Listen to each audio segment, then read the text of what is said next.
Dale una ofrenda de palmas al Señor.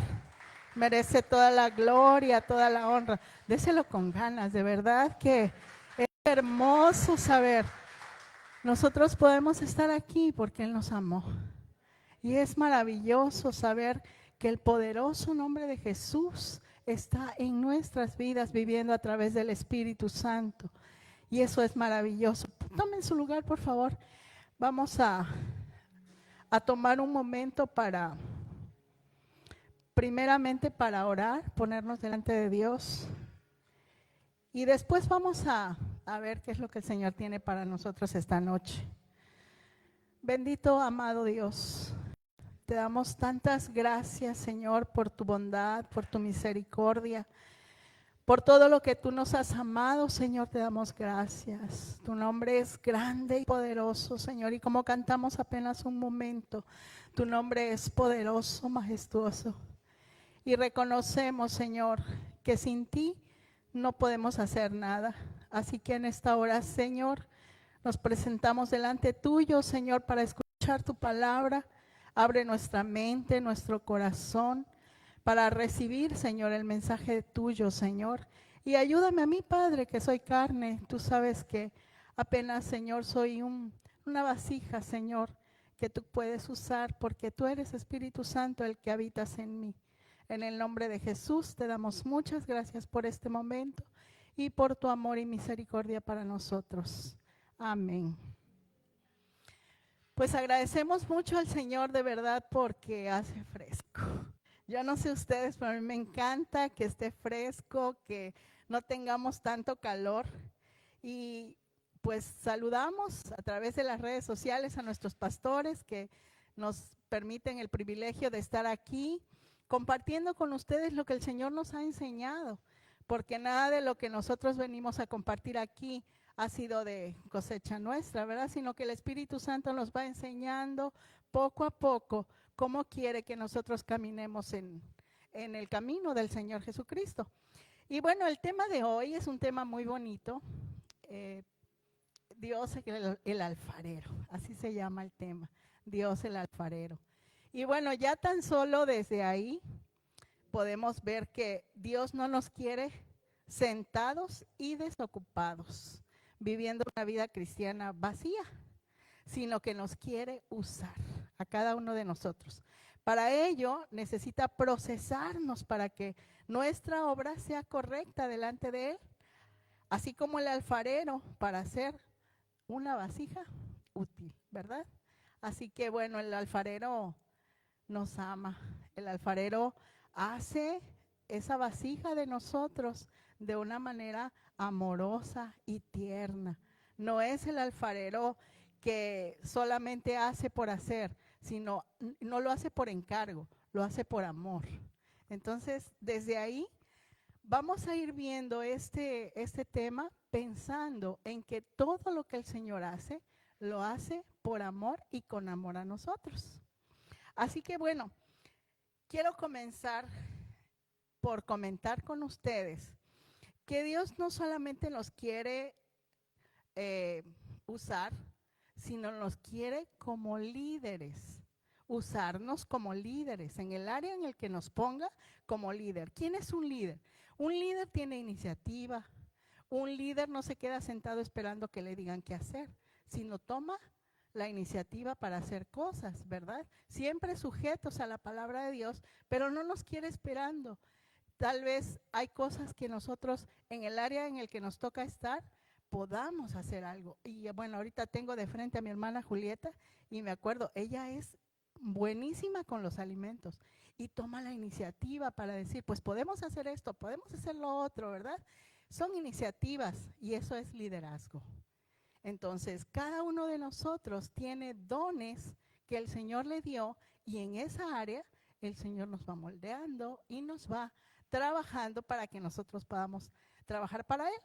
Pero vamos a comenzar por, seguramente que eso es algo que ya lo saben, por los pasos en ese proceso de creación de una vasija que se realiza además con mucha paciencia. Un alfarero no es una persona que esté trabajando rapidito y una vasija tras otra, no puede. tiene que trabajar con mucha paciencia. Entonces, lo primero que hace un alfarero es seleccionar y amasar la arcilla. Para empezar, no puede ser cualquier arcilla, tiene que ser una arcilla seleccionada y muy fina para que no tenga basurita, ¿verdad? Así que imagínense, nosotros somos seleccionados, somos de lo mejor, lo más fino que Dios escoge. Esta arcilla primero se limpia, le quita todo lo feo, todo lo grueso, todo lo que no sirve. El Señor se lo va quitando, todas esas impurezas que tenemos en nuestra vida cuando venimos de afuera, ¿verdad? Cuando venimos del mundo, venimos todos mecos, todos sucios, mecos así dicen en mi rancho, todos sucios, todos llenos de tierra, llenos de lodo, llenos de tantas cosas que traemos del mundo, y el Señor empieza por quitarnos todo eso.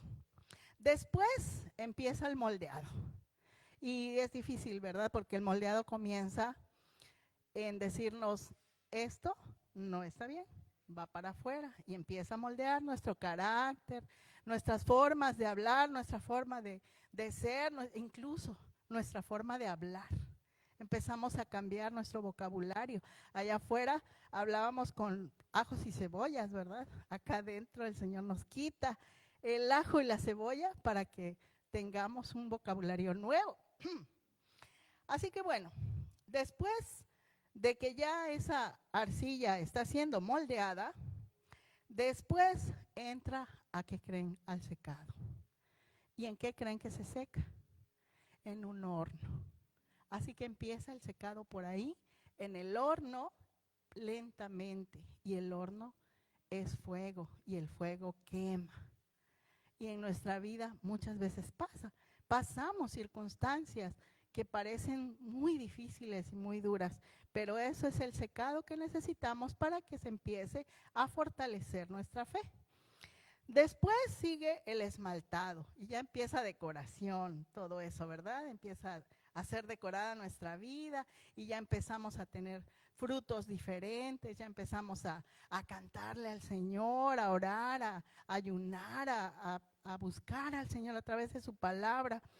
Y eso va adornando nuestra vida de una manera diferente, pero sigue el proceso. Después del esmaltado, entra a un horno. Y esa es la cocción más fuerte. Entra a un horno, dice aquí que alrededor de 1000 grados para que se vuelva esa arcilla cerámica. Y así nosotros. A veces entramos en procesos muy duros, ya siendo creyentes. Entramos en procesos difíciles, en procesos que a veces no entendemos por qué pasan cosas difíciles en nuestra vida si estábamos haciendo las cosas bien. Pues nada, el alfarero está haciendo algo en nuestra vida. Y esto, cuando lo estaba yo leyendo, me acordaba de algunos ejemplos en la palabra de Dios, y me acordaba yo del apóstol Pablo. El apóstol Pablo fue uno de los apóstoles que más sufrió persecución en toda su vida. ¿Por qué? Porque era judío. Y luego reconoce a Jesús como Salvador y wow, qué cosa tan tremenda, empiezan a perseguirlo, pero de una manera fuerte, de una manera dolorosa. Estuvo en la cárcel, fue perseguido, fue golpeado. Una vez lo dieron por muerto y sin embargo el Señor lo usó de manera tremenda, ¿verdad? Fue un líder. La mayor parte de las cartas en el Nuevo Testamento fueron escritas por el apóstol Pablo. Entonces, bueno, es un ejemplo muy fuerte, pero tenemos a alguien más y que es de quien quiero que nos vayamos, y yo les quiero inspirar para que ustedes lean los 4 libros que hay en el Pentateuco. El Génesis es el primero, pero ahí no está Moisés. A partir del Éxodo hasta Deuteronomio está la vida de Moisés, para que vean lo increíble que fue la transformación de haber sido criado como príncipe de Egipto, pasó a ser un pastor de ovejas y después el líder que sacó al pueblo de Egipto. Fíjense nada más qué cosa tan tremenda, o sea, los cambios que hubo en su vida, y ahorita los vamos a ir comentando. Vamos a dividir la vida de Moisés en tres partes nada más. La primera parte, que es una etapa, que son sus primeros 40 años. Ustedes y yo sabemos que Moisés fue puesto en una canasta con brea, en el río, y bueno, ahí fue adoptado por la hija de Faraón. Toda esa historia es verdadera, pero él es criado como príncipe y estudiado, además, enseñado en guerra, enseñado en todo lo que los príncipes de Egipto eran instruidos. Así que fue un hombre que sabía que era hebreo, pero instruido como egipcio. Entonces, bueno, es maravilloso darse cuenta que él reconocía por dentro quién era, pero fue instruido de una manera diferente. Su identidad estaba dividida. Si lo pensamos, ¿verdad? Si lo analizamos, es criado en un lado, pero él en esencia es otra cosa, es hebreo. Entonces empieza a darse cuenta que es necesario que algo pase con su pueblo en Egipto. Y entonces intenta hacer algo maravilloso, ¿verdad? Libertar a su pueblo, pero resulta que no funciona. Mata a un egipcio y tiene que salir de ese lugar porque lo persiguen para matarlo. Eso es un conflicto, y un conflicto muy fuerte. Él sabe que puede hacer algo, pero no lo puede hacer. Estamos hablando entonces de un principio de vida que podemos encontrar en esta parte de su vida. Dios no usa nuestra fuerza, sino usa nuestra rendición. Cuando Moisés trató de liberar a Israel con su propio poder, falló, no funcionó.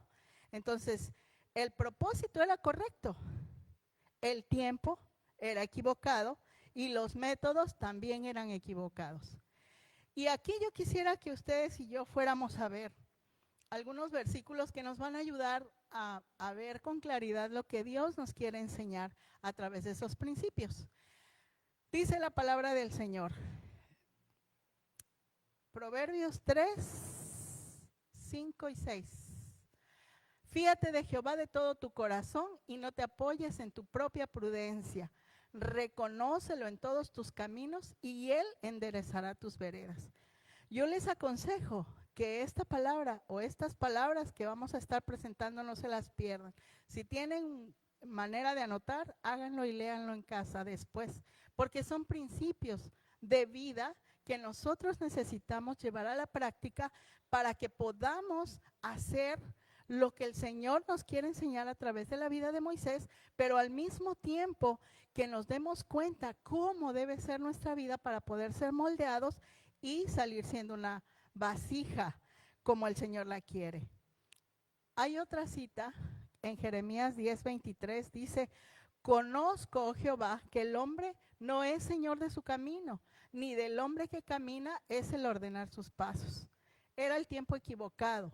Y en esta palabra encontramos que solamente en los tiempos de Dios es que suceden las cosas que Dios quiere para nuestra vida. Así que bueno, este es un primer principio y que es importante. Dios no usa nuestra fuerza, ¿verdad? Sino nuestra rendición. La segunda etapa, los segundos 40 años, por decirlo de alguna manera, porque el ministerio, recordemos, de Moisés comenzó a los 80 años. Así que si usted y yo tenemos menos de 80, tranquilos, todavía podemos servir a Dios. Así que no hay problema, hermanos, no se preocupen.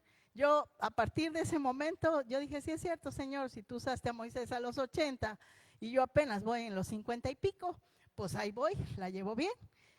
Así que en esa segunda etapa tuvo una preparación. Se fue al desierto huyendo y llegó a la tierra de Madián, se casó con la hija del sacerdote de Madián, con Séfora, que vale la pena decir que era sacerdote hebreo, pero en Madián las leyes no se llevaban a la práctica tal como deberían ser las prácticas hebreas. Entonces, bueno, había ahí algo raro. Pero ahí en el desierto, cuando era pastor de ovejas, cuando no era nadie, porque déjenme decirles que las ovejas no eran suyas, era pastor de ovejas de su suegro. Él llegó sin tener nada, llegó sucio, roto, cansado, sin nada. Y ahí se casó con Séfora y su suegro, Jetro, le dio trabajo y se fue a cuidar ovejas. Pero ahí en ese tiempo, cuidando ovejas, encontró algo maravilloso. Se encontró con Dios a través de una zarza. Perdón.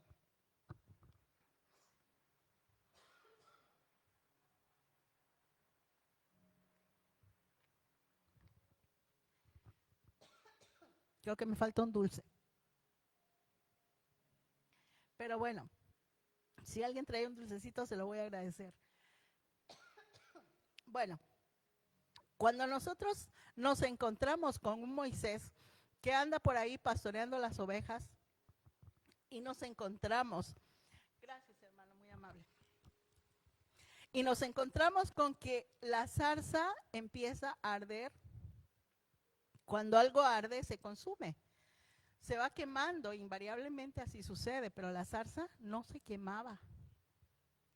Yo no me puedo imaginar cómo está una planta ardiendo y no se consumía, estaba enterita. Así que se acerca Moisés a ver qué es lo que está pasando y nada, le habla el Señor y le dice, quítate el calzado porque donde estás parado es un lugar santo. Y desde ahí empieza a entender que Dios tiene algo para él porque lo manda a libertar al pueblo. Sorry, no lo puedo abrir. Así que bueno, el Señor le habla, le da una indicación, le dice que va a ir a libertar al pueblo, que tiene que hablar con ellos, que él es un líder y que tiene que ir.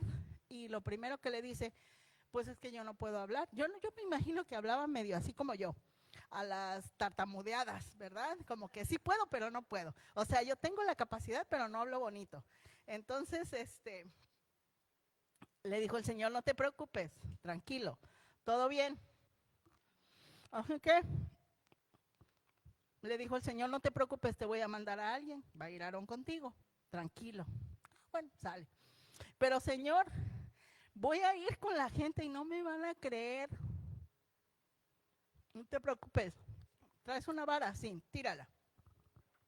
Tira la vara y se convierte en una serpiente. ¡Wow! Ahora tómala de la cola, vuelve a tomarla y se convierte otra vez en la vara. Ah, no, pues con esto sí, ya, algo va a pasar, ¿no? Y ahí va. Cuando Dios manda con un propósito a Moisés, Moisés está incompleto, no ha sido completamente procesado. Vamos a ver más adelante por qué. Pero lo interesante aquí es que tenemos otro principio de vida. En el desierto, Dios lo usa como su escuela. Dios usa el desierto como una escuela para nuestras vidas. Y vamos a ver qué dice el Salmo 37, 23. Dice, por Jehová son ordenados los pasos del hombre y él aprueba su camino. ¿Cómo aprobamos un examen? ¿Cómo aprobamos algo? Con un examen, ¿no? Entonces, los exámenes no son cosa fácil. Y pregúntenle a un estudiante que está terminando semestre y que tiene que hacer el examen de toda la unidad o de todo el semestre o no sé, cómo le pone de nervios, ¿verdad? Y a cualquiera de nosotros le puede poner de nervios una prueba. Así es lo que sucede con nuestra vida. Dios empieza a probar nuestra fe y a probar nuestra vida. Dice Filipenses 1:6, estando persuadido de esto, que el que comenzó en vosotros la buena obra, la perfeccionará hasta el día de Jesucristo. Así que Dios está haciendo una obra en nuestra vida.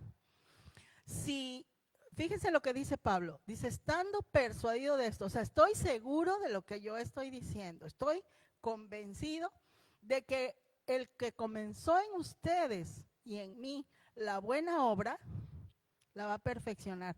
No nos vamos a quedar como llegamos. Tampoco Moisés.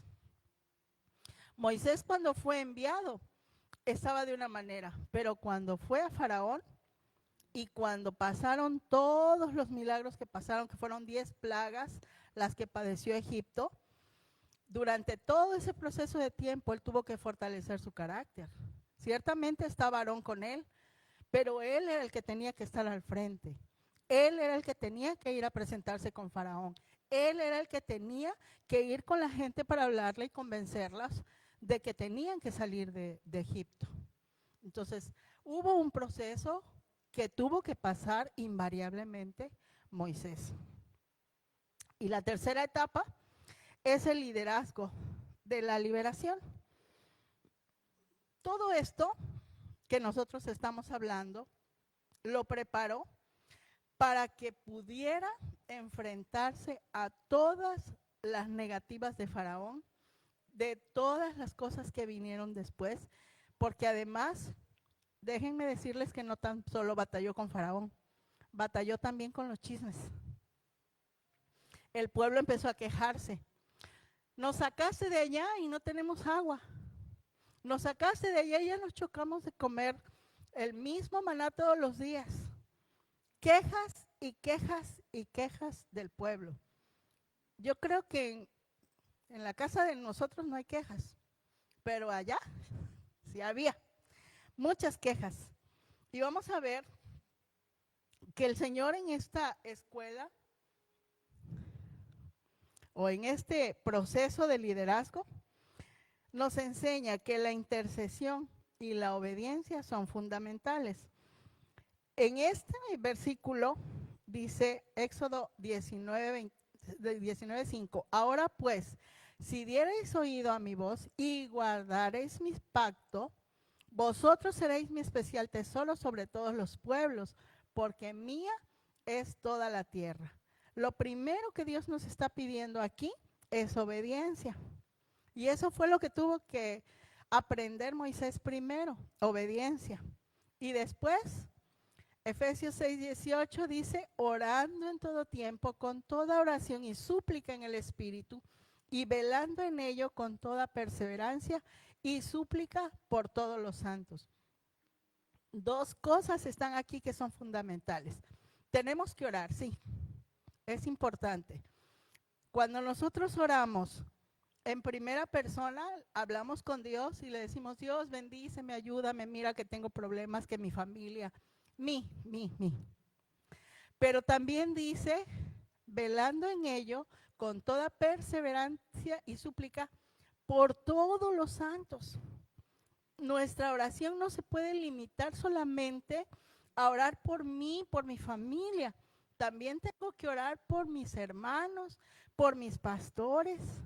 También tengo que orar por mis vecinos, por salvación. Tengo que orar por mi estado, por mi país. Porque cuando nosotros oramos e intercedemos por todos los santos, como dice la palabra, pero también oramos por nuestra ciudad y por nuestro país, si hay paz en nuestro México, nosotros estamos en paz también. Si hay bonanza y si hay cosas financieramente hablando positivas para México, pues también nosotros nos cae, ¿verdad? También nosotros estamos mejor. Así que cuando nosotros oramos, tenemos también que abrir nuestra oración a algo más grande, a algo más importante, porque cuando hay cosas afuera que son bendecidas por Dios, también bendicen nuestras vidas.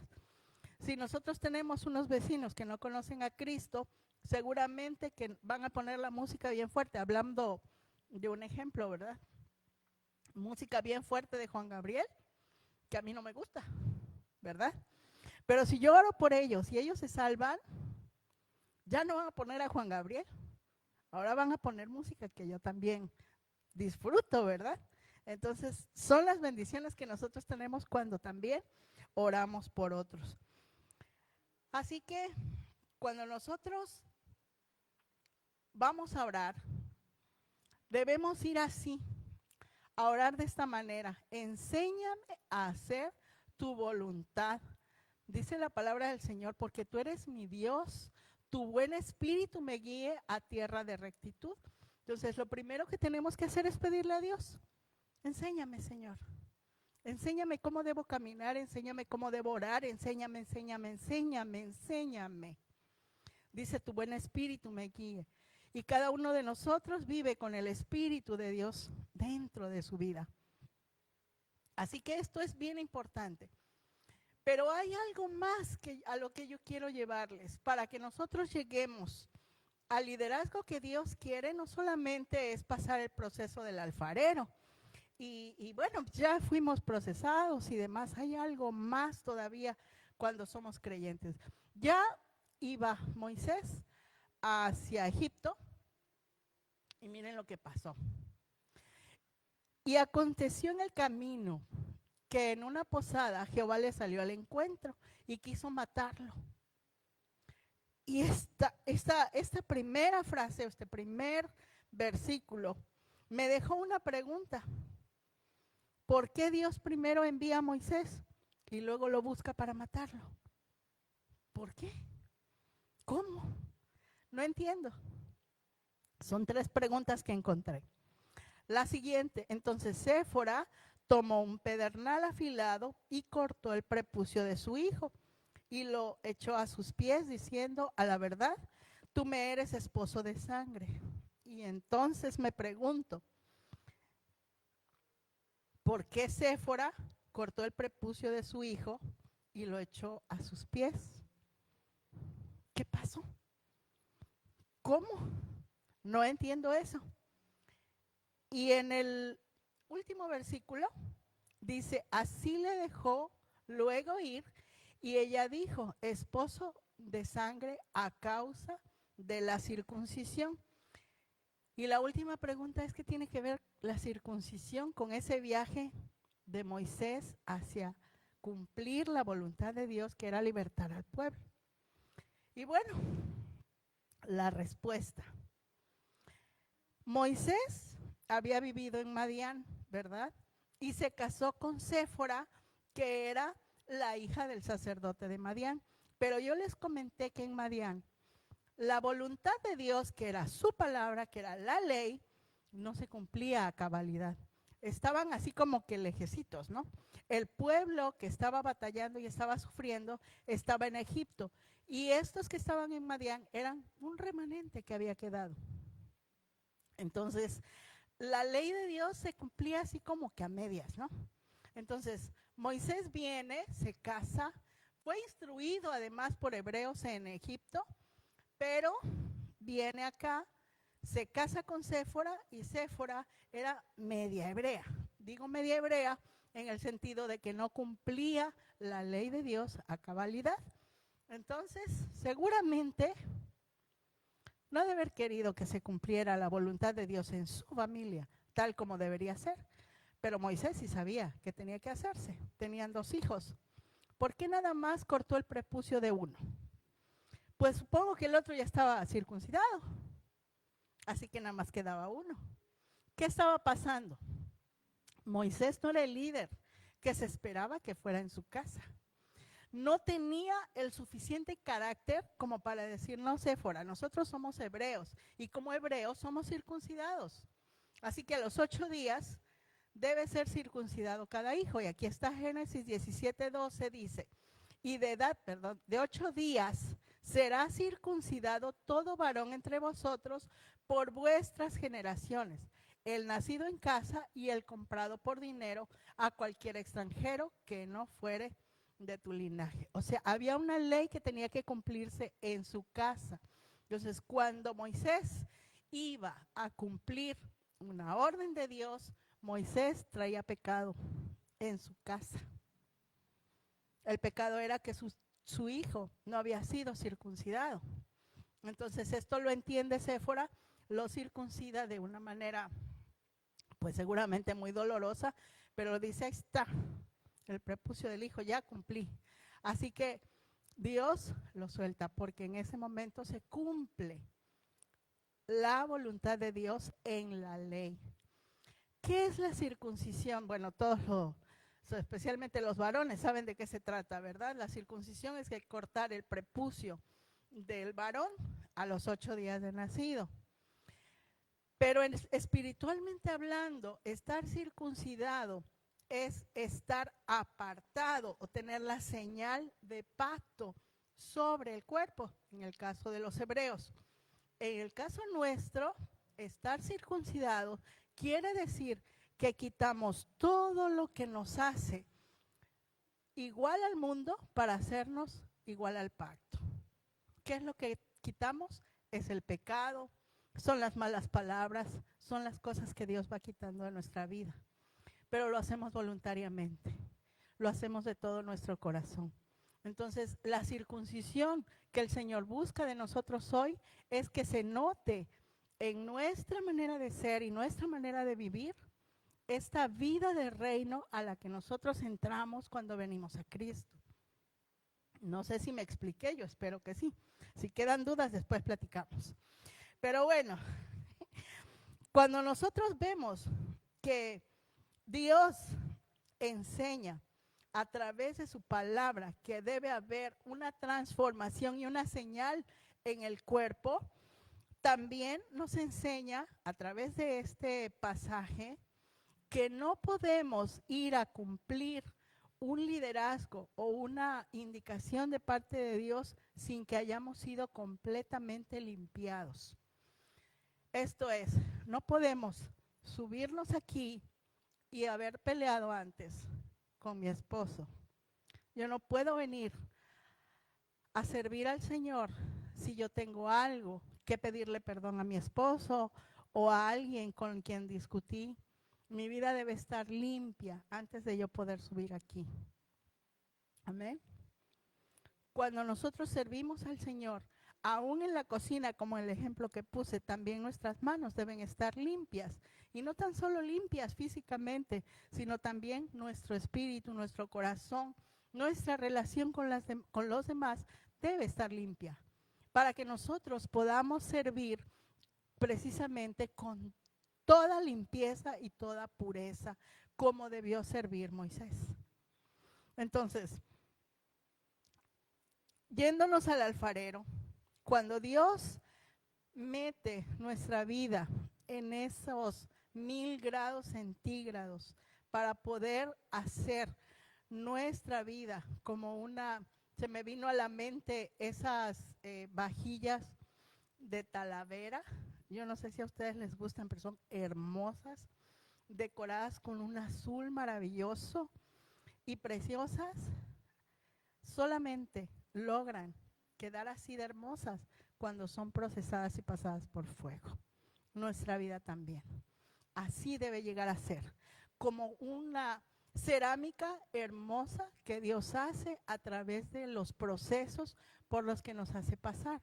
Cuando nosotros logramos pasar esos procesos con todos los versículos que yo les comenté, es porque ya empezamos a ser obedientes, ya nos damos cuenta de que algo que hicimos no está bien delante de Dios. Y entonces empieza a haber un cambio, una transformación y tenemos la posibilidad de ir impartiendo a otras vidas la vida que ya nuestra está siendo procesada, que ya está siendo cambiada, transformada. Y ahora empezamos a ser líderes. Y déjenme compartir con ustedes unos versículos bien hermosos. Jeremías 18, del 1 al 6, dice: palabra de Jehová que vino a Jeremías diciendo: levántate y vete a casa del alfarero, y allí te haré oír mis palabras. Y descendí a casa del alfarero, y he aquí que él trabajaba sobre la rueda, y la vasija de barro que él hacía se echó a perder en su mano, y volvió y la hizo otra vasija, según le pareció mejor hacerla. Entonces vino a mí palabra de Jehová diciendo: ¿no podré yo hacer de vosotros como este alfarero, oh casa de Israel? Dice Jehová. He aquí que como el barro en la mano del alfarero, así sois vosotros en mi mano, oh casa de Israel. Esto es lo que el Señor hace. Esto es lo que el Señor quiere. Quiere hacer de nosotros una vasija de honra, una vasija útil, algo que Él, cada vez que se necesite, estemos preparados y listos para que cuando nuestros pastores nos digan, ¿quieres servir? Amén. Estoy lista, estoy preparada. Tengo mi cuerpo, mi mente, mi pensamiento y mi corazón dispuesta para lo que Dios diga. Y eso es lo maravilloso. Les invito a ponerse de pie. Vamos a orar al Señor. Yo creo que todos nosotros estamos pasando día a día por situaciones difíciles, porque no es eventualmente, es día a día. Así que antes de ir al canto, vamos a cerrar nuestros ojos y vamos a orar al Señor y vamos a presentar nuestra vida para que Él sea el que obre en nosotros. Padre amado, cuántas gracias te damos, Señor, porque podemos ver en ti a ese alfarero amoroso que mueve nuestra vida y la moldea de tal manera, Señor, que somos vasijas útiles en tus manos. Ayúdanos, Señor. Cambia, transforma nuestro corazón. Quita todo lo que estorba, Señor, para que nosotros podamos caminar fieles, firmes a ti, servirte de tal modo, Señor, que podamos nosotros levantar nuestra mano y decirte como dijo Isaías, Señor, heme aquí, envíame a mí, porque son tiempos, Señor, en que tú levantas esta casa, Padre, para que todos podamos ser vasijas útiles, Señor, para anunciar las bondades del Evangelio, Señor, para anunciar tu palabra. Ayúdanos a estar preparados, Señor, para cada vez que se necesite, Señor, hablar de tu palabra, estemos listos para compartirla. Gracias por tu misericordia en nuestras vidas, Dios. Gracias porque cada vez, Señor, que nosotros nos levantamos, podemos ver tu mano, Señor, alrededor nuestro. Bendice, Señor amado, la vida de nuestros pastores, porque son ellos, Señor, quienes nos ayudan a levantarnos cuando flaqueamos. Son ellos, Padre amado, y nuestros líderes, quienes nos animan, Señor, a buscarte y a servirte. Gracias por este tiempo, Señor, y por tu bondad y misericordia. En el nombre de Jesús, bendecimos tu nombre, Señor. Bendecimos tu nombre, Padre. Gracias, Dios amado.